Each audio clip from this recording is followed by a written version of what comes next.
Welcome to special live. నేను రమా మండువా. ఈరోజు లైవ్లో భాగంగా మనం తీసుకోబోతున్న టాపిక్ ఏంటంటే కొడాలి నాని అండ్ దెన్ వల్లభనేని వంశీ.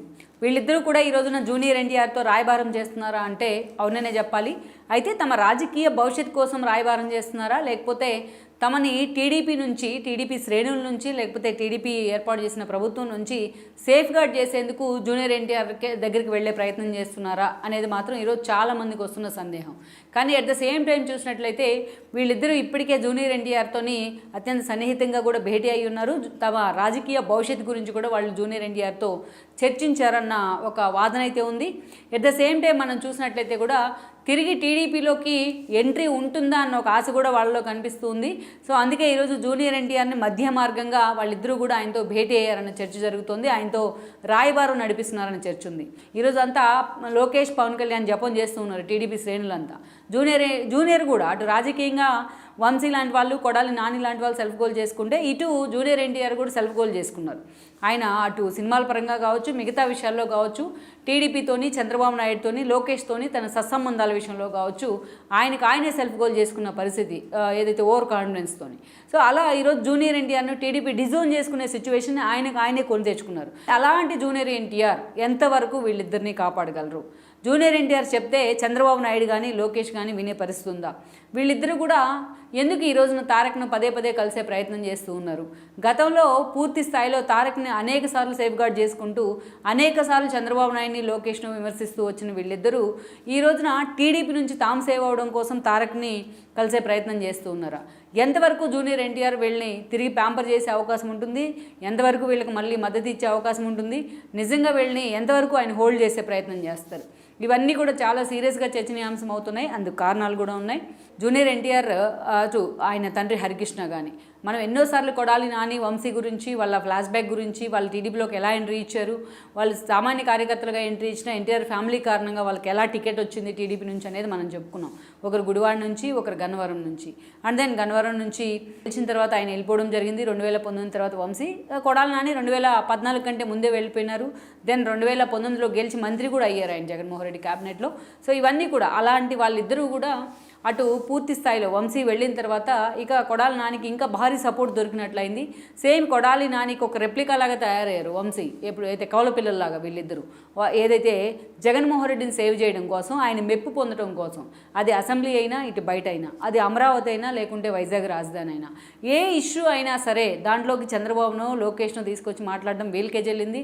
అదేవిధంగా వాళ్ళ ఇంట్లో లేడీస్ని కూడా, అటు పవన్ కళ్యాణ్ ఫ్యామిలీని కానీ, ఇటు బ్రాహ్మణి లాంటి వాళ్ళని కానీ, భువనేశ్వర్ లాంటి వాళ్ళని కానీ పదే తమ స్థాయి మరిచి వీళ్ళు చేసిన విమర్శలు మాత్రం అంతే స్థాయిలో రిజిస్టర్ అయిపోయాయి క్యాడర్కి కూడా, వీళ్ళ ప్రత్యర్థులకు కూడా. ఎందుకంటే ఎప్పుడు కూడా వీళ్ళు చేసిన డెవలప్మెంట్ యాక్టివిటీస్ కంటే, వీళ్ళు తమ కాన్షియస్ మీద పెట్టిన ఫోకస్ కంటే, తమ శాఖల మీద పెట్టిన ఫోకస్ కంటే ఎక్కువగా కూడా వీళ్ళు పదే ఎప్పుడు కూడా వార్తల్లో ఉండడానికి కారణం వాళ్ళ నోటి దురిసే.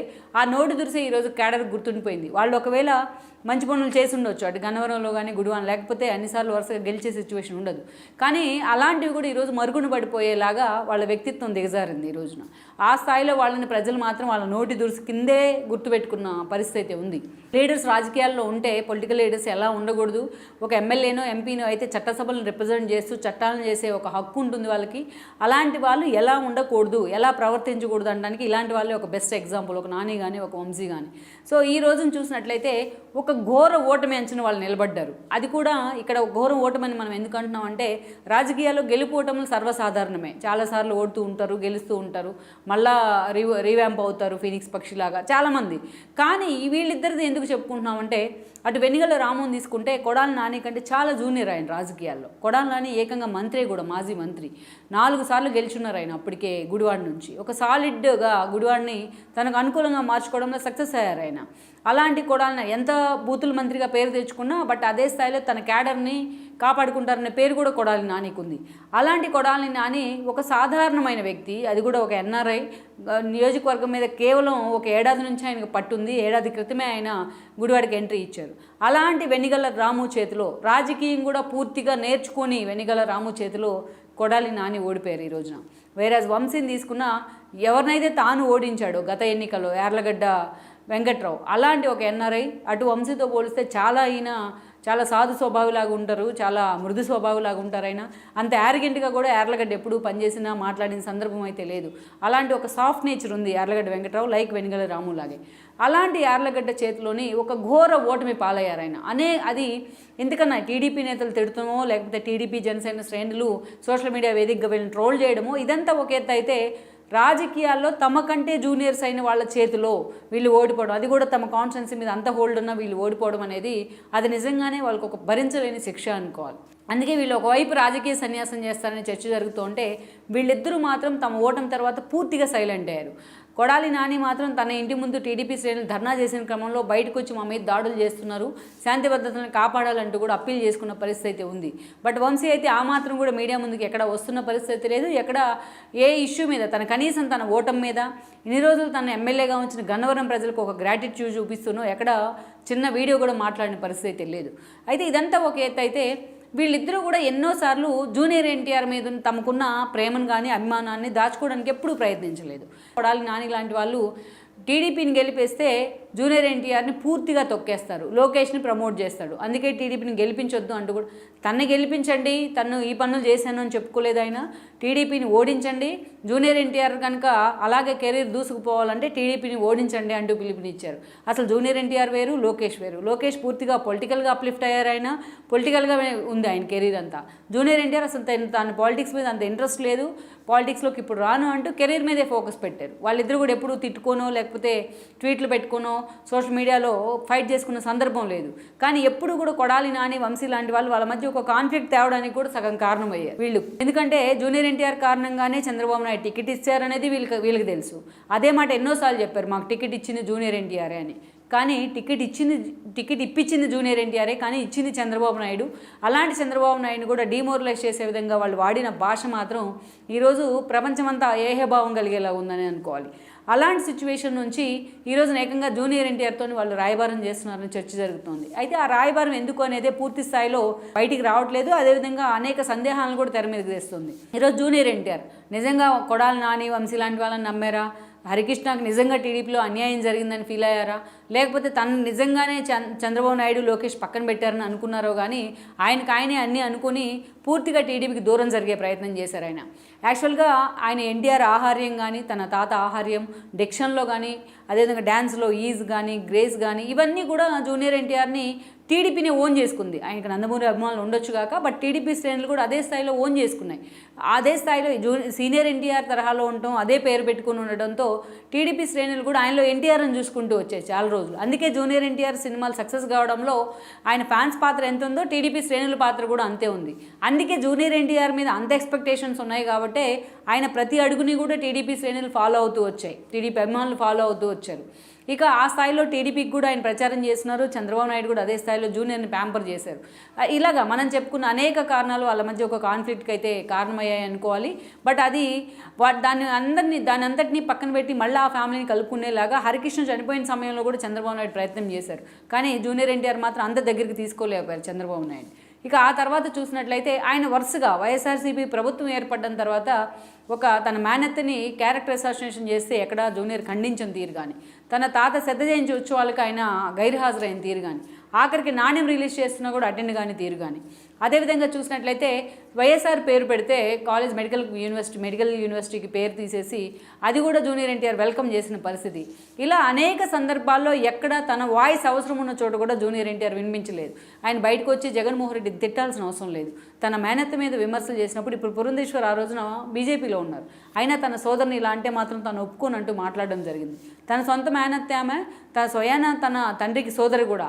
అలాంటి మేనత్తను ఒక మహిళల మీద ఇట్లా దాడి చేయడం తప్పు అని జూనియర్ ఎన్టీఆర్ ఖండించుంటే బాగుండేది. ఎక్కడ కనీసం తన మేనత్త అని కూడా మాట్లాడకుండా ఆ రోజు జూనియర్ ఎన్టీఆర్ చేసిన ప్రకటన అయితే ఇట్లా వన్ బై వన్ ఆయన వ్యవహరిస్తున్న తీరు మాత్రం అనేక సంఘటనలు మాత్రం టీడీపీ శ్రేణులు పూర్తిగా డిజోన్ చేసుకున్నాయి ఆయన జూనియర్ ఎన్టీఆర్ను. ఆఖరికి నందమూరి అభిమానులు కూడా కొన్ని చర్యల కారణంగా జూనియర్ ఎన్టీఆర్ మీద అనేక అనుమానాలు తెచ్చుకున్న పరిస్థితి అయితే ఉంది.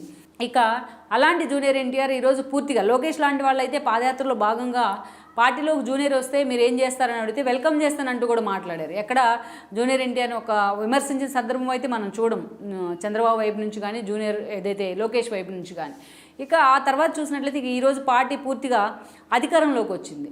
దీనికంటే అంతకుముందు వైఎస్ఆర్సీపీ అధికారంలోకి వచ్చిన తర్వాత నాని శ్రీనివాసరావు జూనియర్ సొంత మామ వైసీపీలోకి వెళ్ళి లోకేష్ మీద విమర్శలు చేయడం, కొడాలి నాని వంశీ మాటకు ముందు జూనియర్ ఎన్టీఆర్ని పొగుడుతూ మాటకు ముందు లోకేష్ని టార్గెట్ చేయడం, చంద్రబాబుని టార్గెట్ చేయడం, ఇలా ఇది చూసిన టీడీపీ శ్రేణులంతా కూడా వంశీ కొడాలి నానిని ఎలాగైతే వాళ్ళు ఒక అంచనా వేసుకుంటూ వాళ్ళిద్దరిని కూడా పక్కన పెట్టాలని నిర్ణయానికి వచ్చారో, జూనియర్ ఎన్టీఆర్ని కూడా వాళ్ళతో స్నేహం కారణంగా, అందుకే చెడుతో సావాసం అంటే ఆ చెడు వాళ్ళకు కూడా అంటుకుంటుందని మహాభారతంలో చెప్తారు. దుర్యోధనుడితో సావాసం చేసిన కారణంగా అటు భీష్ముడు ద్రోణాచార్యులు లాంటి వాళ్ళు కూడా, భీష్ముడు లాంటి వాళ్ళు కూడా లాస్ట్కి అంశయ్య తప్పలేదు. అలా జూనియర్ ఎన్టీఆర్ కూడా వీళ్ళ ఎఫెక్ట్తోనే ఆయన్ని కూడా డిమోరలైజ్ చేసే ప్రయత్నం చేశారు. వాళ్ళు ఎప్పుడు జూనియర్ ఎన్టీఆర్ని పొగుడుతారు, చంద్రబాబు నాయుడు తిడతారు, జూనియర్ ఎన్టీఆర్ని ఆకాశానికి ఎత్తేస్తారు, లోకేష్ని హ్యూమిలేట్ చేస్తారు. అలా జూనియర్ ఎన్టీఆర్ని కూడా టీడీపీ శ్రేణులు డిజోన్ చేసుకోవడానికి వీళ్ళిద్దరూ కూడా ఒక కారణమనే చెప్పుకోవాలి. ఇక జూనియర్ ఎన్టీఆర్ మాత్రం అంతగా పట్టించుకోలేదు, వీటన్నిటినీ లైట్ తీసుకుంటూ వచ్చిన పరిస్థితి. ఒక్క చిన్న ప్రకటన ఆయన ఎక్కడైనా ఈ స్థాయిలో మీరు విమర్శలు చేయడం కరెక్ట్ కాదు, రాజకీయం ఉంటే రాజకీయంగా మాట్లాడండి అంటే చాలా హుందాగా ఆయన గౌరవం నిలబడి ఉండేది. కానీ ఈరోజు టీడీపీ అధికారంలోకి వచ్చిన తర్వాత పూర్తి స్థాయిలో 11 సీట్లకే వైఎస్ఆర్సీపీ పరిమితం అయిన తర్వాత ఆయన ట్వీట్ పెట్టారు ఒకటి, అటు బాలకృష్ణకు, అదేవిధంగా ఇటు లోకేష్కు, అటు చంద్రబాబు నాయుడుకు ఏదైతే థ్యాంక్స్ చెప్తూ కంగ్రాచులేట్ చేస్తూ. బట్ ఆ స్థాయిలో వాళ్ళు స్పందించిన పరిస్థితిని అయితే మనం చూడలేదు జూనియర్ ఎన్టీఆర్ వైపు నుంచి. అలాంటి జూనియర్ ఎన్టీఆర్కే ఈ రోజున ఆ పార్టీతో యాక్సెస్ కోల్పోయారు ఆయన. మరి ఎంతవరకు వీళ్ళిద్దరిని మరోసారి జూనియర్ ఎన్టీఆర్ ప్యాంపర్ చేసే ప్రయత్నం చేస్తారు, ఒకవేళ ఆయన కోరిన టీడీపీ అధినేత ఎంతవరకు కూడా వీళ్ళిద్దరిని బేర్ చేసే అవకాశం ఉంటుంది. బట్ లోకేష్ లాంటి వాళ్ళైతే చాలాసార్లు మాట్లాడారు, ఎక్కడున్నా తన తల్లిని అవమానించిన వాళ్ళని వదిలే ప్రసక్తే లేదంటూ కూడా ఆయన మాట్లాడుతూ వచ్చారు. సో ఈ కారణాలన్నీ కూడా ఈ ఓటమిని ముందుగా ఊహించలేకే వాళ్ళిద్దరూ రెచ్చిపోయిన తీరు ఈరోజు వాళ్ళిద్దరి రాజకీయ సమాధి కూడా గడుతోంది. ఇలాంటి పరిస్థితుల్లో రక్షణ కోసం జూనియర్ ఎన్టీఆర్ని సేఫ్ గార్డ్ చేసుకునే ప్రయత్నం అయితే చేస్తూ ఉన్నారు. మరి ఎంతవరకు జూనియర్ ఎన్టీఆర్ వీళ్ళిద్దరిని మరోసారి ప్యాంపర్ చేస్తారు, వీళ్ళిద్దరిని నిజంగానే దగ్గరికి తీస్తారా? ఇప్పటికే ఇలాంటి వాళ్ళ కారణంగా టీడీపీ నుంచి డిజోన్ చేసుకోబడి టీడీపీ నుంచి డీలింక్ అయిన జూనియర్ ఎన్టీఆర్ ఈరోజు మరోసారి అదే తప్పు చేసే ప్రయత్నం చేస్తారా అన్నది మరి చూడాలి. మరోసారి మరి junior and Vamshi and Nani combo Telangana and AP రాజకీయాల్లో ఎంతవరకు కూడా ఇంపాక్ట్ చూపిస్తోంది? నిజంగా జూనియర్ ఎన్టీఆర్ వీళ్ళిద్దరి విషయంలో సీరియస్గా ఇన్వాల్వ్ అయితే టీడీపీ నుంచి రెస్పాన్స్ ఎలా ఉంటుంది అనేది కూడా మనం చూడాల్సి ఉంది. ఈ వీడియో మీకు నచ్చినట్లయితే please share, like and subscribe R24 Telugu.